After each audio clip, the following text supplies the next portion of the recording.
Welcome to the Explore Words, Discover Worlds podcast, presented by Bradford Literature Festival.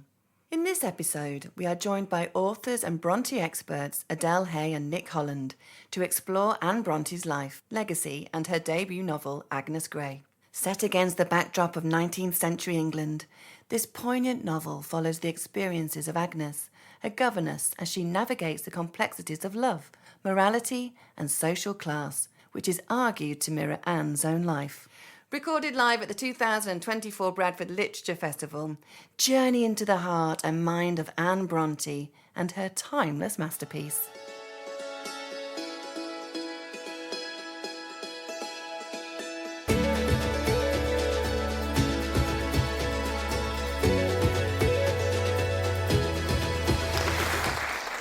Hello and good afternoon, everybody, and welcome to the first of today's festival sessions about Anne Brontë. This session is entitled Parallels of Resilience and Reality, Agnes Grey and Anne Brontë. And with me on stage are Adelle Hay, PhD researcher at Loughborough University, and Nick Holland, author of 4 Brontë biographies, and both have written brilliant biographies of Anne Brontë. So I'll be talking to Nick and Adelle until around 1:40, 1:45, and then I will turn the spotlight on you for your questions. So please make a note of things as they strike you. So we'll start first with what kindled your interest in Anne from the beginning? Who would like to take this? Adelle? As with a lot of Brontë fans, I became obsessed at a very young age. They just have that effect on us. I first went to the parsonage when I was about 11 years old. Unfortunately, I was told at the time, not by anyone who works at the parsonage, that Anne Brontë was not really worth reading. You know, she wasn't as good as her sisters. She was a bit too religious, a bit morose. Don't bother. So it wasn't until I was a bit older that I started reading Anne Brontë, and I could not believe that people had said, don't bother, she's not as good. Her books are amazing. I was blown away by the subjects that she was tackling, and also just her skill as a writer. So that increased that obsession. And what about you, Nick? Well, I first discovered the Brontës when I was 18, so a bit older, and I went to university to do an English degree, and the first book on the reading list was Wuthering Heights, and I thought, I'm not going to like this. So I'm an 18-year-old man, as I thought then, from Barnsley. I thought, I'm not going to like this romance, this won't be up my street. And I read the first page, it's not bad. And then I was just completely blown away. I read the whole thing in a few hours. And the next day I went to Haworth. I got the train to Haworth. And it started a lifelong obsession with the Brontës. That first weekend I brought Elizabeth Gaskell's biography of Charlotte, even though I'd not read any of Charlotte's work at that point. And I just spent the whole first semester at university just reading everything I could about the Brontës. And it just went from there. And like Adelle said, you hear that, Anne's not as good as Charlotte or Emily. And I always like the underdog, so I'm going to give Anne a chance. And then again, I just thought, wow, this writing's just as good as Charlotte or Emily's. So obviously we have Mrs. Gaskell and Charlotte to thank for Anne's work as it first hit, the readership.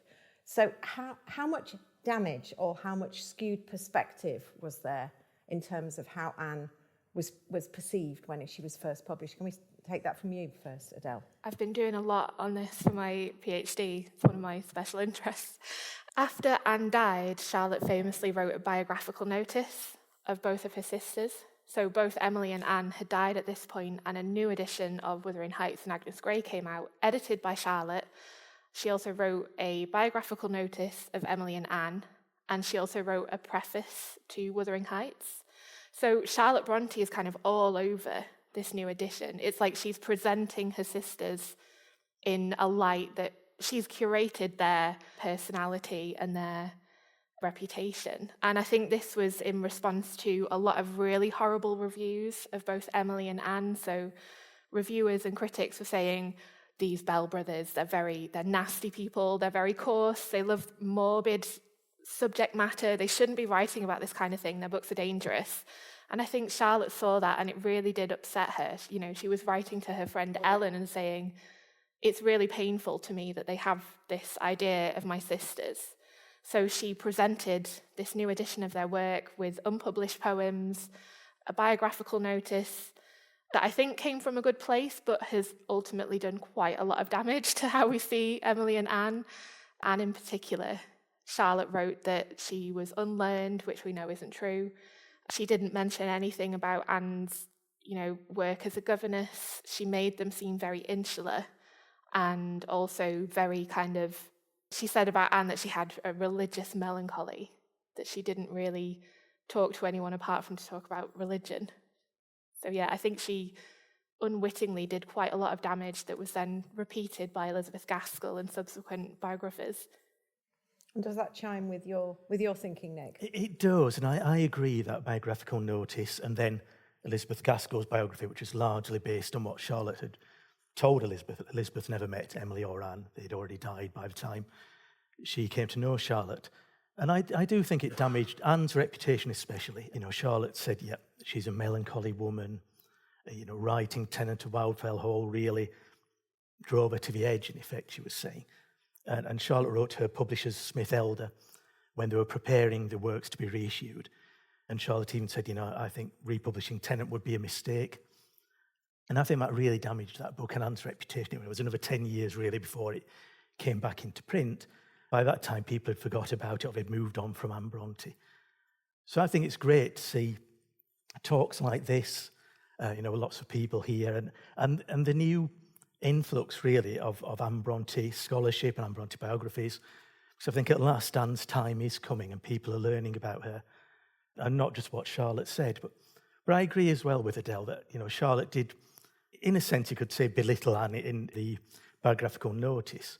But I think it was from a good place. It was a good intention. She wanted to protect them from the, criticism that the Bells had received. And I think she was very close to Anne. Well, it's clearly to me, after Anne's death, how that affected Charlotte. I think she did absolutely love Anne, but I think she was overprotective of her after she died, really. So what was the driver for your biographies then? They're both quite different, both equally compelling and enlightening. And anyone who hasn't read them, please, I do urge you to read them. What was the driver? What did you want to explore? We'll take you first, Adelle. So mine is kind of less of a biography and more of I took a literary criticism approach to Anne's works. So I think in the first chapter I kind of go through Anne's life because there are already lots of really good biographies out there about Anne. I really wanted to pull apart some of the misconceptions that people have. So like Nick just said, there's already a lot more really good critical work around Anne. You look in Brontë studies and there's lots more people are taking her seriously. Since the 70s, a lot of feminists have looked at her work, Tennant in particular. On the kind of academic side, there's a lot of really good work on Anne, but the kind of general interest side, the social reputation that she has not quite caught up yet. I mean, it is now, but at the time that I started writing, it hadn't quite caught up, so there was this tension between the academic and the way that the public perceive her. So I really wanted to go through some of the myths around Anne, the biggest one that there are no myths about her. There's a book by Lucasta Miller called The Brontë Myth, and she says, I'm not really going to talk about Anne because nobody really talks about Anne. There aren't that many myths. And I think the biggest myth about Anne Brontë is that she's just not worth talking about. So I approached my book from a point of what were the things that were important to Anne? Why was she writing about them? Why were maybe some of those things removed when Tennant was republished about 10 years later? And they did. They removed a whole chapter in which the protagonist's husband is being really jealous of the newborn baby. I know that they removed a lot of things to cut costs, but you look at a chapter like that and go, yeah, they've definitely removed this because people didn't enjoy it. So yeah, I really wanted to highlight the things that were important to Anne and what happened to her novels and her poetry after she died, to just kind of bridge that gap between the academic perception of her and the public perception. Thank you, Adelle. What about you, Nick? Well, when I set out to write In Search of Anne Brontë, my first Anne book, it was about 2014, and we're heading towards the Brontë 200 period. 2016 was 200 years since Charlotte was born, and then we had Branwell, and then Emily, and then 2020 Anne. And I thought it'd be great to have another Anne book. I'd read every Brontë biography by that time I could get my hands on. And I thought, I wish somebody would write a new one. And then I just thought, well, I could try it, didn't I? So I got in touch with the publisher, the History Press, and said, I'd like to write this book about Anne Brontë. Here's a sample chapter, an opening chapter that I just wrote. And they said, yeah, great, we love it, let's do it. And that changed my life, really. I went from working in marketing to having a book out, and then people wanted me to write more books. And I went from being a Brontë fan to being a Brontë author, which was a lifelong dream really for me. And I get to do talks like this, which is amazing. But really the aim of my book, yes, one was to put a new biography of Anne out there, but also it was to show the human side of Anne. And I think it's easy, with any literary biography, it's easy to read the books and enjoy them, which is brilliant, but sometimes it's hard to see the person. And especially with Anne and Emily, where there's not a lot of information out there, it's sometimes hard. You have to dig a little to find the person or to find what their life was like. And I wanted to put more of that in, so more of the social, historic background of the times, and try to imagine what Anne was thinking. And obviously that's an impossible task, it's only my opinion. But I think if you're writing any biography of a historical figure, if you just present fact after fact after fact, it becomes like a shopping list. So I think you've got to have some creative license to put what your opinions are about it.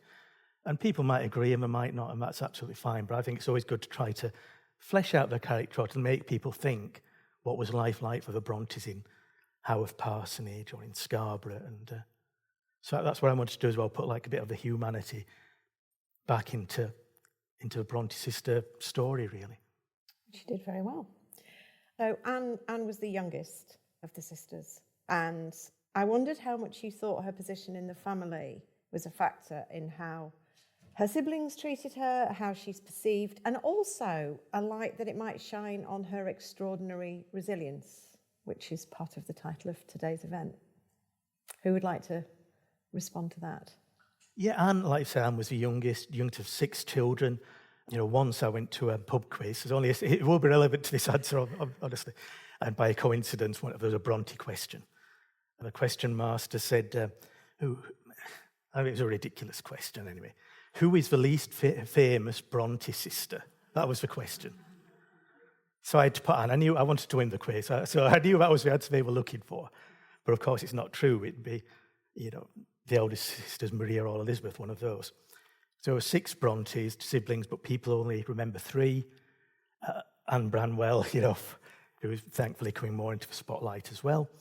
But the 2 oldest sisters get forgotten so easily. So she was the youngest of 6 children, baby of a family. And when you're the youngest of 6, then you are going to be treated in a way like a child, like a baby, going to be spoilt by all your older sisters and brother.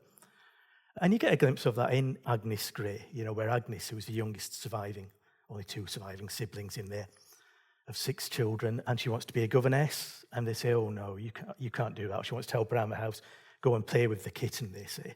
And I think you get a glimpse there of what it must have been like for Anne, She wanted to achieve so much. She was such an intelligent woman, but people were thinking, oh, no, her turn will come. And Patrick said that as well when the sisters went off to school. And he was right to a friend who had asked if Anne was going to school. He said, oh no, I think we'll keep her at home for another year, So I think she was always treated as the baby of the family, and even when she was an adult. And I think that informed her writing as well. She had to work harder to overcome that and to say, look, here I am, and this is what I think. Yeah, I agree. I was also going to mention the fact that Agnes in the novel is the youngest in her family, and she does complain a bit about being treated as the baby of the family and undermined. I think it kind of infantilized Anne a little bit. So you get, especially in Elizabeth Gaskell's biography, she talks about how Anne was the prettiest of the siblings. And then there are so many biographies that start their section on Anne with, she was the prettiest and the frailest of the Brontes. I don't think I've ever found a source for people saying that Anne had asthma or breathing difficulties all her life. There are lots of letters where Charlotte writes about the winter and the weather affecting everyone in the parsonage and everyone getting very sick all the time. But for some reason, we only ever think of Anne as the smallest, the frailest, the most kind of susceptible to terrible colds and flu and things. Yeah, and there's a lot in Elizabeth Gaskell's biography that came from Charlotte's best friend, Ellen Nussey, her reminiscences. And she does talk about Anne being very shy, very quiet. Again, they focus on the fact that she was very pretty, very small, frail. Charlotte talking about Anne having a speech impediment or being so shy that she couldn't talk to strangers. And you think, well, she was the one who was employed for the longest. She could clearly talk to strangers quite well. Yeah, absolutely. There is a sense that somehow she was waiting to die, that underpinning everything she did. And obviously, they had more than their fair share of tragedy. And I think, but with that tragedy comes a resilience, because you have to be resilient. It's not like it's a one-off, that these were troubling times, these were difficult times, and for that family in particular. Do you think exposure to so much tragedy helped her develop a kind of resilience? So on the one hand, she was being infantilized, but on the other hand, this was a woman who was very, very strong and very, very determined. And I think it's you that said, Nick, that she was almost trying to prove a point that Charlotte and Emily might not be able to hold down a job, but hell, I'm going to give it the best shot and I'm going to keep on coming back for more. That is not a little kitten, is it? That is somebody who is, she was not waiting to die. She had lots more oil in her can. So tell us a little bit about your research. You are looking very much at how Anne was edited.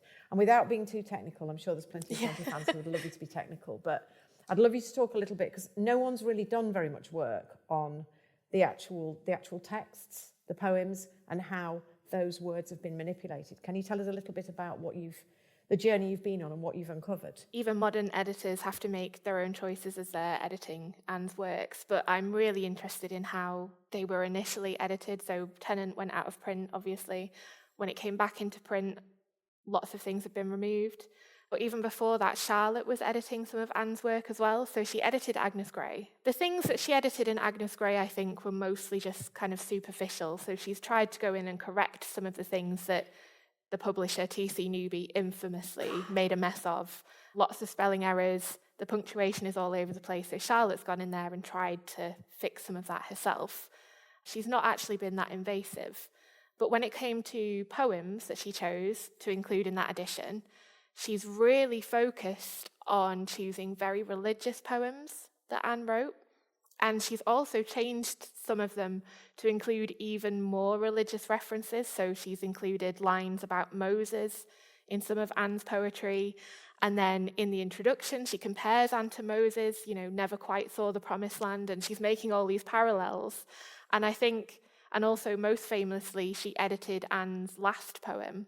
So when Anne was given her diagnosis of tuberculosis, she started this really sad, angry poem about coming to terms with the fact that she'd been given basically a death sentence based on what it did to her, Emily and Branwell.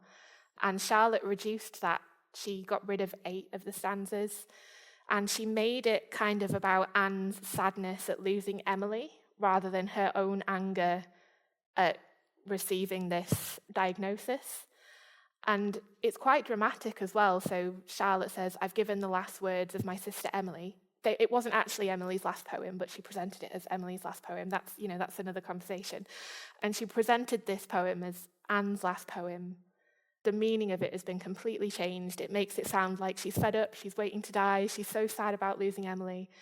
But yeah, I think the inclusion of those poems, very religious poems that she's then altered, was in response to maybe some critics calling Anne blasphemous, because Anne had written about universal salvation, which at the time was quite a dangerous idea to have.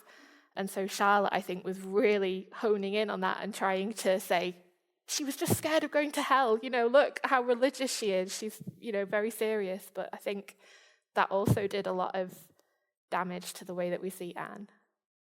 You talk a lot in your book, Nick, about how upfront autobiographical Agnes Grey is. Do you want to talk us through, obviously the title of this event is Resilience and Reality, so I'd quite like you to give us your take on the reality of Agnes Grey. Yes, I firmly believe, although again it's only my opinion, that Agnes Grey, well, obviously it certainly has some relation to Anne's life in parts. There's no arguing about that. But it's to how much of it is. And I think it is, largely, it's got a lot of autobiographical elements as far as I'm concerned. And I think most authors, most novelists do put themselves into the book if it's any good.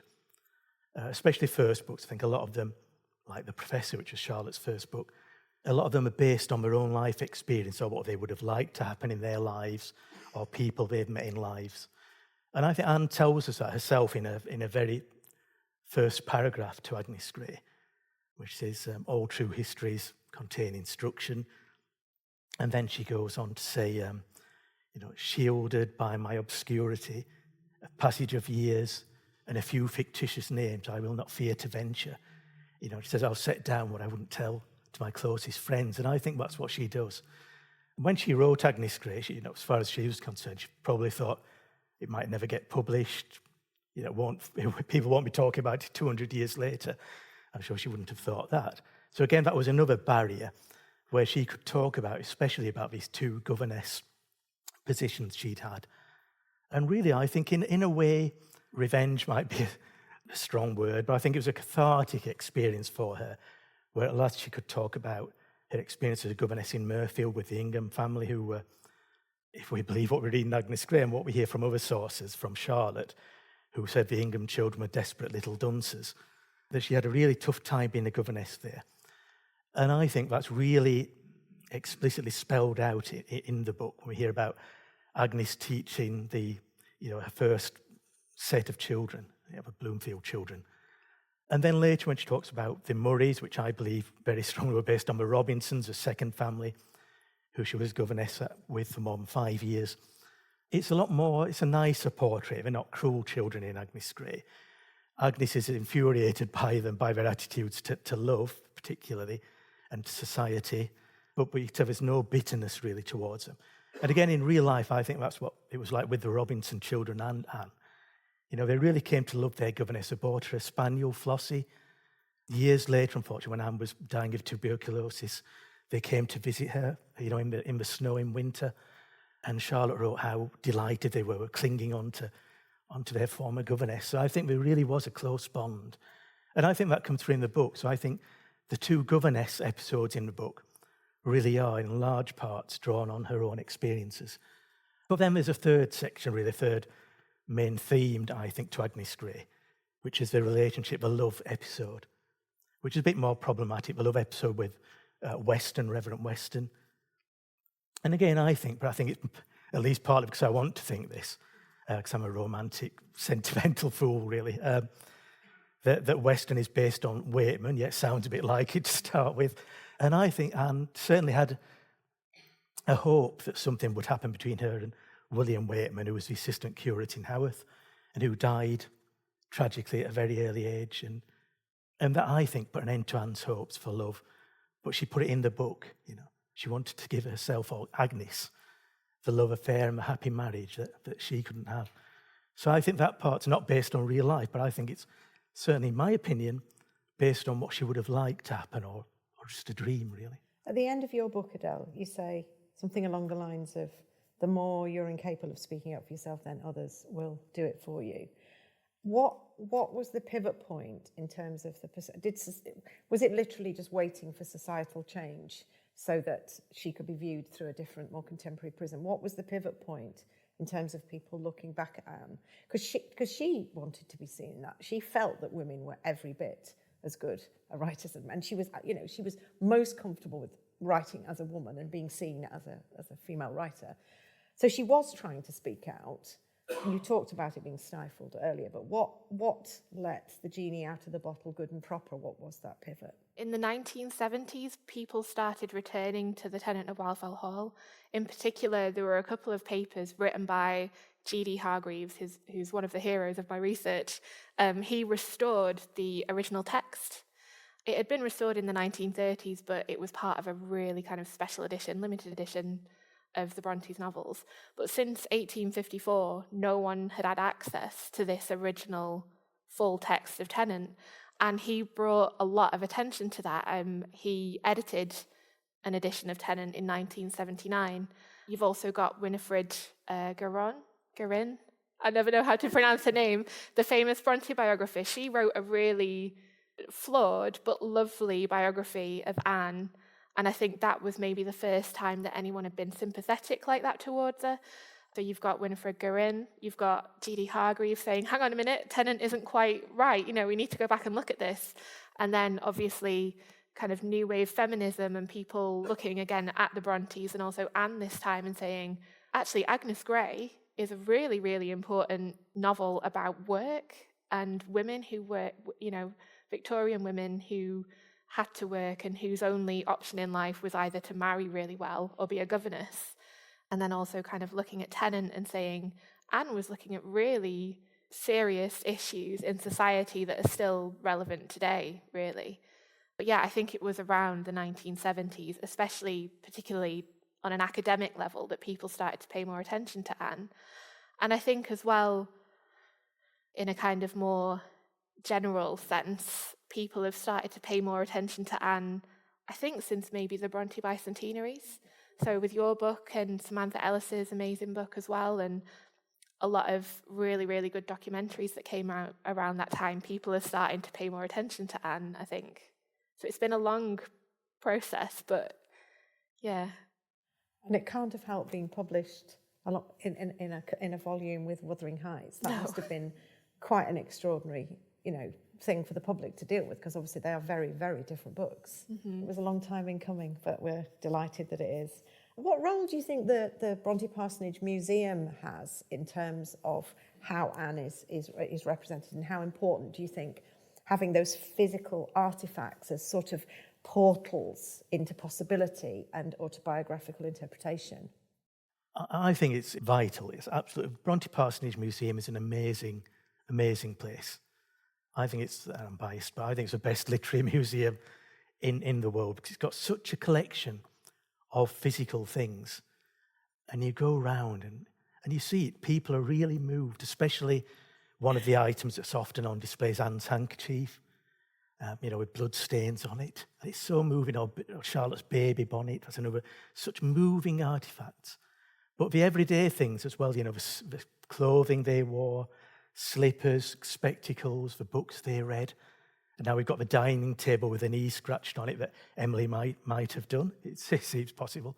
And really, I think that tells us just as much about the Brontës as reading their books, because, you get to feel what life must have been like in that parsonage.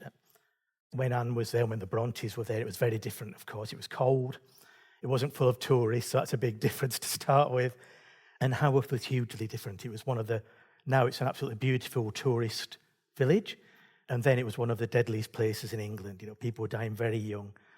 The Brontës, most of them died in late 20s, early 30s. But back then, that was quite a good innings for Haworth. People died a lot younger than that. So really, I think when we look around the parsonage and see the artefacts, it really does allow us to think, these items are what were touched by Anne's hand.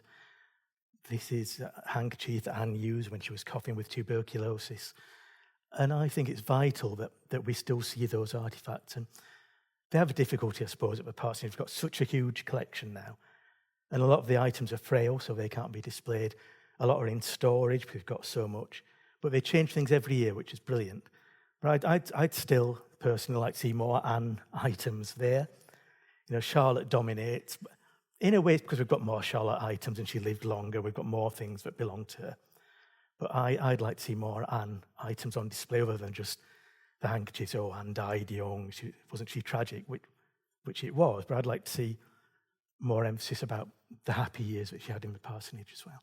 I agree with what you said earlier, actually, about how it's really easy to forget that they're real people. You do this with any historical figure, and especially writers that people get very attached to. It's very easy to see them in a very kind of flat, this is what they were kind of way, or forget that they were real people. And the parsonage is so good at reminding you that they actually lived here.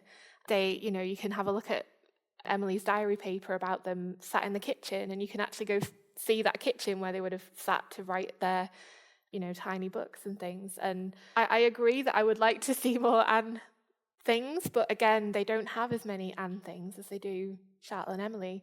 The Anne Brontë bicentenary exhibition was amazing. It was so wonderful. I didn't know that they had as much as they did. It was really nice to see some of her poetry manuscripts, and I think they also had a tiny book that Charlotte had written for Anne when she was a little girl, but you just kind of get this really lovely sense of how close the family was, the collaboration between them, because there's this really lovely miniature book that Charlotte writes for her little sister, and it's adorable, and when you think of the Brontës, you think of them maybe, writing a masterpiece by themselves in the dining room, but actually they were this really close-knit family, and I think the Brontë Parsonage is really good at getting that across. So returning to the subject of resilience, what did Anne draw upon? I mean, was it faith, family, poetry, writing, ambition, love of animals, combination of all, more, none of the above. Where did she get that resilience? Because she was resilient despite her tragic end. Nick, do you want to?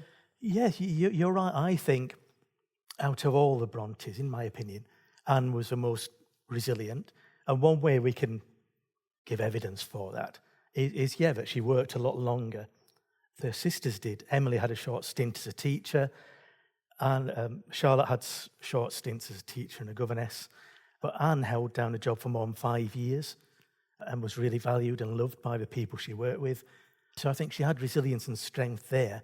And we see it in her last months as well, We hear from Charlotte's letter about Emily when she was dying. She wouldn't take any medicine. She said it was all quackery, which to be fair, it was, but she didn't know that people at the time thought these remedies actually worked. But she wouldn't take any, and she wouldn't do anything to change her routine. She carried on getting up and trying to brush her own hair until she couldn't do it anymore on the day she died. But Anne wasn't like that. She wanted to live, I think. She took the medicines. In her final weeks, she said, I want to go to Scarborough, where she'd been many times as a governess, and it had a spa there which meant to have healing waters. And I honestly think she thought, if I get to Scarborough, I'm very weak now, but the waters might give me more strength. Yes, she was going to die. She'd been diagnosed with terminal consumption, tuberculosis. But some people with that diagnosis still lived for a number of years afterwards. So I think she wanted to carry on, and she got that strength to say, come on, let's try to get better, let's try to carry on. And I think she'd got plans for further books. I'm sure she must have. She got a lot more to say, and she didn't give in. She wouldn't be the archetypal youngest sister. She wouldn't be the baby of the family. She wanted to tell people what she thought about women's conditions, about work for middle-class people, middle-class women at the time, about the marital abuse, which is an amazing, such a powerful thing to do in the 1840s, and it's still powerful today. So she got so much to say, but she wouldn't keep quiet. And she says that as well in Agnes Grey and in her preface to the second edition of The Tenant of Wildfell Hall. Said, when I've got the truth to speak, even if it be unpalatable, even if it'd be hard for people to hear, even if it damages my own reputation, I'm going to say it. And that's a hugely powerful thing to do. Yeah, I'd agree with all of that. And I think she was very, very motivated by telling the truth and bringing injustice to light. And her final letter to Ellen Nussey, when she was asking Ellen to come with them to Scarborough, she says that she's got lots of plans and she really wants to do some good in the world. And I think that was what motivated her. She wanted to do some good in the world, and she had lots of plans, obviously, that she was never able to follow through with. But I think, in the preface to The Tenant of Wildfell Hall, she does talk a lot about exposing the truth and kind of talking for people who maybe can't speak for themselves. And she includes a lot in there about animal rights and rights for women, and just the way she was very passionate about education. I think she was very passionate about a lot of things, and that drove her as well. Do you think there was much competition between the siblings? Do you think there was any jealousy, rivalry, competition? Was it just the normal healthy banter that you would have in a family, or was there a little bit more to it? Again, I know this is delving into the nether territory of supposition, but let's go there. I think, so my research, obviously, Charlotte never comes out looking very good. And whenever I go to a conference or anything, I always preface it with, this is not about bashing Charlotte. I think it came from a really good place. And what we have to remember is she'd lost 3 of her siblings within a year. And she was writing to her friends and saying, this work is so painful, going through all of their things. And she was dealing with, she had her own reputation to think about as well, but she also wanted to make sure that people knew who they were. I think Charlotte also had a really strong sense of injustice, and she was trying to fix something there. As for rivalry, I think it was just kind of standard sibling, as the oldest of 3, I'm very guilty of kind of seeing my younger brothers as a lot younger than they actually are. I don't think there was ever any malice. I mean, I know there are quotes about Charlotte saying, what was it, like Anne is nothing, or I can't remember the context for that, but again, she was maybe 12, 13 years old writing these things. I think we can't look at them as, flat 2-dimensional people. We've got to remember they were from a very close-knit family, They did socialise more than we think they did, but still there weren't really any other children their own age. I think it was just, if they had been as competitive as people maybe want to think of them, I don't think we'd have the works that they've written. I don't think they would have been as collaborative. Would you agree with that, Nick? I would, yeah. And that's one of the things where I've changed my mind ever so slightly from when I wrote In Search of Anne Brontë. Because in that, and I certainly didn't mean it to come out like that, but when I read it back myself, I thought, it does come across as a bit of Charlotte bashing. And I think I said in the book, I think there was sibling rivalry, but there's sibling rivalry in every family. That's part of being human, isn't it? So I don't think Charlotte was jealous of Anne in that sense. But yes, so it is easy when you look at the way Charlotte stopped Tenant of Wildfell Hall being republished, and a biographical notice where she says Anne and Emily were uneducated, and they were just as educated as Charlotte was. It's easy to think, oh yes, Charlotte's really putting her sisters down. But I do think it was from a place of love, really. She was trying to protect their reputation. And she obviously did love Anne. After Anne had died, when she wrote her elegy to Anne on the death of Anne Brontë, she was the darling of my life. And I think they were really close. I think she really cared about Anne. But yeah, I think there were rivalries just as a normal family. Branwell, we can look at on that score where he later on said that Anne was nothing. But Branwell had got his own problems, and he was dealing with them. And earlier in his life, when Anne was an 8-year-old, he'd drawn this lovely fairy tale castle for her. So I think they were really close as children. And Branwell, unfortunately, and Charlotte to an extent may have drifted away a little bit later on as they went on with their own adult lives. But no, I don't think there was a real angry rivalry between them. Before we open it up to questions, you must get asked all the time by people who perhaps haven't read any of Anne's work. What would you both say to somebody, proselytising aside, about why they should read one of Anne Bronte's books, and if so, which one? That's really difficult. The choosing which one, not why they should No, read just them, do the why then. Yeah, her voice is really modern, especially in Agnes Grey.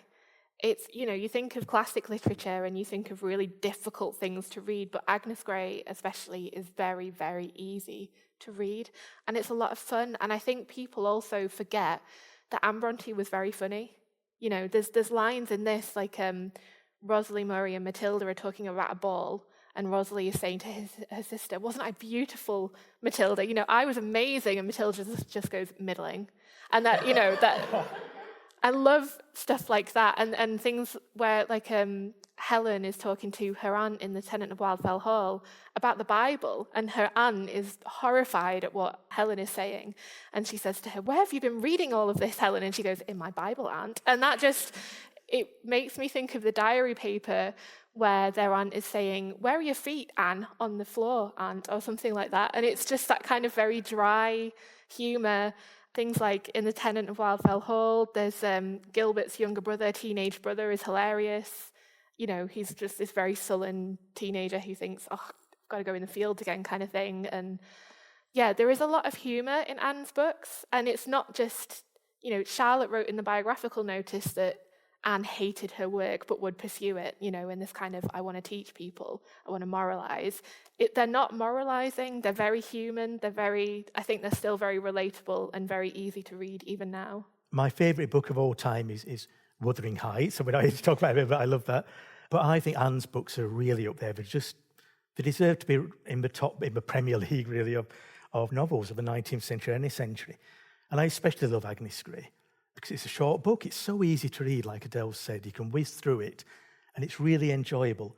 It's got some hard-hitting moments, especially with the Ingham children, killing birds, ripping wings off, horrible things like that. But it's got a lot of humour in there as well. And it's a really human story. You get to the end, 150 pages in my edition, and then Anne says, or Agnes, Anne writing as Agnes, says, "Oh, now I think I've said sufficient," and that's it. She's a brilliant end to the book, I think. So she's really good to read. And I think she's a really important novelist. They say about the Tenant, when Helen slams her door against her husband, said it reverberated throughout the 19th century. And women and wives are still having those problems today, unfortunately, around the world. And Anne's still giving that same message, stand up for your own rights. Don't live in a loveless marriage. Don't be abused. be strong. And I think that's such an important message today. So they are really important books, but they're really enjoyable books as well. And that's a really, it's a winning combination, I think. It is indeed. Right. Well, I'm sure there's lots of questions that our audience would like to ask. Who would like to start? There's a lot of talk about Branwell being the inspiration behind the alcoholic, Huntington in Tennant. Do you think, either of you, that it was based on him or the conversations you'd had with previous domestic abuse victims? I think there's part of Branwell in it. I mean, there's no getting away from the fact that in later life he was addicted to alcohol and addicted to drugs. And he fought bravely against them, but unfortunately, in the end he couldn't defeat them. So Anne did see firsthand the effect of an alcoholic in the house. Patrick had to move him into his bedroom. Branwell threatened to shoot Patrick, or said, in the morning one of us will be dead, things like that. But I want to stick up for Branwell as well. He was battling his demons. And he could be, such a eloquent and intelligent, obviously was a really intelligent man as well. And people who knew him, like his friend Francis Grundy said, he was no domestic demon. He was just a man moving in a fog who lost his way, which I think is a nice way to put it. But there's no getting away from the fact that Anne and the people in the parsonage saw the downside of an alcoholic living in close proximity. So I definitely think some of the episodes as to how an alcoholic behaves and how people behave when they're completely drunk and unreasonable, she'd have seen that firsthand from Branwell. But I don't think Branwell completely is Huntington. From a different social class to start with, and Huntington's not really got any redeeming features at all. And I don't think that's Branwell. I think you should have experiences maybe at, in York as well, at Thorpe Green Hall with the Robinson family. I think the husband there, the master of the house, was a bit of an angry, choleric drunkard a lot of the time. I think she'd seen things there that, when she'd said about experiences of human behaviour that were just awful. And I think that a lot of that goes into the book as well. So I think it's partly Branwell, if I sum it up in a sentence, but not all. Yeah, I agree. I think if anybody in Tennant is like Branwell, I'd say it's more Lord Loughborough, the one that she kind of is a bit more sympathetic to, tries to get sober, tries to stay away from his horrible friends, gets pulled back in. By the end of it, he's fine, Well, I say fine, but his wife has obviously left him. But he's moved away from his horrible friends and is kind of improving and working on himself. But yeah, I agree. We can't just look at all of the Brontes' horrible characters and say that's Branwell, because yeah. Thank you. I agree with you about the humour, and I always think of Agnes Grey as being, partly because of her position, passive-aggressive, but in a witty sort of way, and that comes across. But what I was going to ask, I think Lucasta Miller makes the point that with the Brontes, the public are actually more interested in the lives than the work, compared with Charles Dickens or somebody like that. And I think we have to agree with that. And I wondered if you thought that was actually a problem or if it's okay.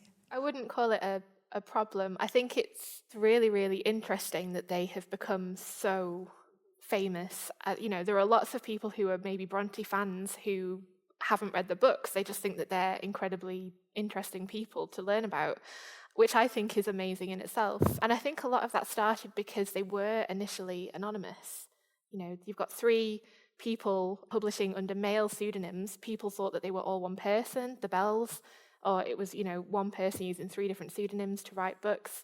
There's always been an air of mystery around the Brontes ever since they first published. And I think that's just, the fascination has continued as their story has unfolded and we learn more about them. But I think it's really good. If someone comes to the Bronte Parsonage Museum and they just want to learn more about their lives and then they go away and read all the books, that's amazing. I agree again. I think the Bronte story, the Bronte family, the life story, is so amazing. The books are amazing, but the life story is just as amazing that, get 3 sisters from one family, and not an upper-class family. They had to work for a living. They didn't have a lot of money behind them like some novelists did. And somehow 3 of them have written such amazing books, all amazing. And that's an incredible story. And then you get the tragic element to it, that they died so young. And when you put those things together, it's like the best episode of EastEnders ever. I think it's just a brilliant story. So and I think it's true. A lot of people go to the parsonage but haven't necessarily read the books. Remember once I asked a volunteer, what's the most common questions you get asked from people coming in? And they said, unfortunately, there were 2. Is this where Jane Austen lived? and which Brontë wrote Pride and Prejudice. But so we don't necessarily know all the books, but we're fascinated by the story. And I think that can only be a good thing, because then maybe we'll go away and read Jane Eyre or Agnes Grey. Talking of Jane Eyre, George Moore said in the 1920s that he compared Agnes Grey with the best of Jane Austen's writing. And he said that if Anne Brontë had lived another 10 years, she would be as famous as Jane Austen, and possibly more so. What do you think? Yeah, I think I'm biased. I love Anne Brontë and her writing. Well, I like Jane Austen as well. But yeah, I think it's true. Unfortunately, we'll never know, because she only managed to get 2 novels, but they're both brilliant. And as she said in a letter to Ellen Nussey, she got plans, and I'm sure they must have involved other novels. And it's a pity she didn't live longer. But she got like Jane Austen. She got the 2 great characteristics that she had. Again, we think, romance. That's the first thing that comes to mind when you think Jane Austen. But really, they've got a lot of satire and a lot of humour in them. And I think Anne Brontë had got that as well. So I think she could have been on the same level as Jane Austen. And I think she should be remembered that way now. I do think there's still a tendency by people to think, there's Charlotte and Emily right up at the top, and Anne maybe lower down. But I think she deserves to be on that top shelf as well, really. Yeah. They all do. No, I agree. I think what makes Anne so great for me is that she lived by her own principles. They were very strong, and she didn't just write stories. She wrote what she felt. Yeah, I agree, and that's part of her power. That, like I said, she was obsessed in a good way with the truth. She wanted to be interested in writing a science fiction novel, for example. Not that they had them in those days, but she wanted to put an element of truth in her books as well. It's really important to her, and I think that's why they're so relevant today, really. Yeah, I think she was very, very observant and incredibly good at writing very believable characters. Her characterization is really, really strong, I think. Can I ask you, in what way was Winifred Guerin flawed? So we've talked a lot about how Agnes Grey Anne pulled a lot of things from her own life. Winifred Guerin kind of takes a lot of Agnes Grey incredibly literally, even down to saying, well, Anne must have travelled to her first governess role on this day at this time based on Agnes Grey. She really does rely very heavily on using Agnes Grey as a straight biographical resource. I love the Winifred Guerin biography because it is so sympathetic towards Anne, but I think she did lean a bit too hard on using Agnes Grey as like a biographical source.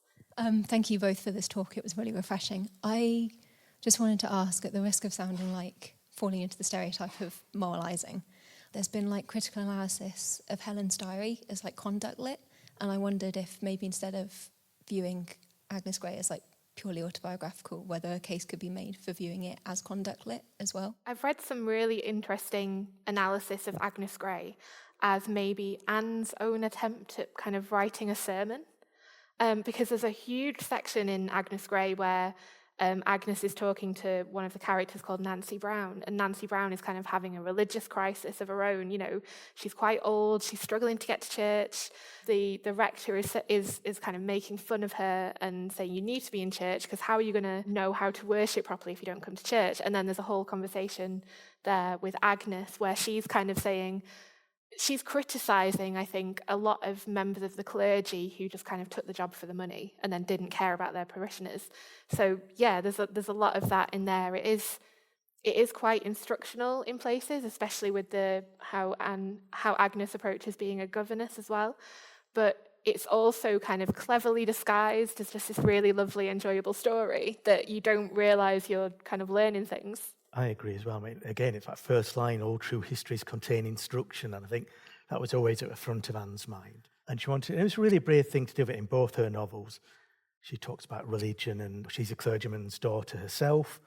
And it's hard looking back as we are today, even people who go to church or see themselves as religious.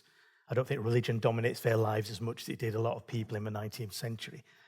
So it was really brave of Anne, like in Agnes Grey, to show a corrupt vicar, really, somebody who's only in it for position and power. And then in The Tenant of Wildfell Hall, where she talks about people being redeemed, where, when you die, if you've been evil, you don't just go to hell. But that's what people thought at the time. It was prevailing, philosophy, really, that if you died, there was no hope for you. unless you're one of the elect. And of course, all the priests and the people who were the upper echelons of society all saw themselves as the elect, so they could do what they wanted. And there was no hope for poor people who made a sin. So it's really brave of Anne to say, no, I don't believe in this. I believe in salvation. And I think that's in both her books, saying to people, look, this is how I think you should be living your life. This is what I think religion and God is. And it was a controversial thing for her to do. Would you say it's fair then to describe Anne as a lion, not a kitten? Absolutely, yes. She's the chief lioness of the Brontë family, I think. And she's still roaring today, you know. We're here in 2024 in Bradford, the home city of the Brontes, talking about her. And, you know, when she died 175 years ago, people would have thought, oh, in a year's time, nobody will know that name, but we do. Before we close, what is the most astonishing, interesting, fun thing you've uncovered about Anne in your many hours of researching and reading? It doesn't have to be groundbreaking. Just something that right now piques your interest. I like how much she enjoyed music. We always think of Emily as maybe the musical member of the family, but Anne had her own music book and she would copy out hymns that she enjoyed, and she had a go at writing her own as well. Yeah, music played quite a huge part in the Brontë family, as did all art. You know, the Brontes all had art lessons.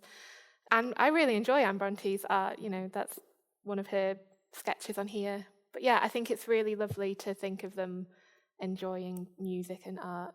I agree, and I'll just very briefly pop on to Emily, because one of the things that fascinated me about my research was a letter Ellen Nussey wrote to Elizabeth Gaskell, giving her more information about Emily Brontë. And we think of Emily particularly as being very shy, which I think she was, and a bit strange. People might say, you know, Charlotte said she'd just stand there silent sometimes. But Ellen paints a slightly different picture. And she said she loved nothing more than taking Charlotte onto the moors. Charlotte was scared of wild animals, Ellen says. And she'd take Charlotte onto the moors and lead her close to where she knew some wild animals were, then scare her by showing her these wild animals, then just laughing uproariously. So that's a nice side of Emily to see. But she loved playing practical jokes on people. So that's Emily. And with Anne, I think just the strange stories that exist about, like her ghost that's in Brooklyn in New York. Apparently she was a governess at Blake Hall near Murfield, but only for a few months. The house was demolished in the 50s and sold off. And the grand staircase got shipped somehow to Long Island, I think in New York, and put in this grand hall. And the woman who lived there said she saw a ghost coming down the staircase who told her it was Anne Brontë. So I don't know why I'd hung around up the staircase all these years, but yes. That's a beautiful note to end. Just watch out when you leave the staircase this afternoon. Adele and Nick, thank you very much for a wonderful, wonderful session. Thank you very much. Thank you. Thanks for having us.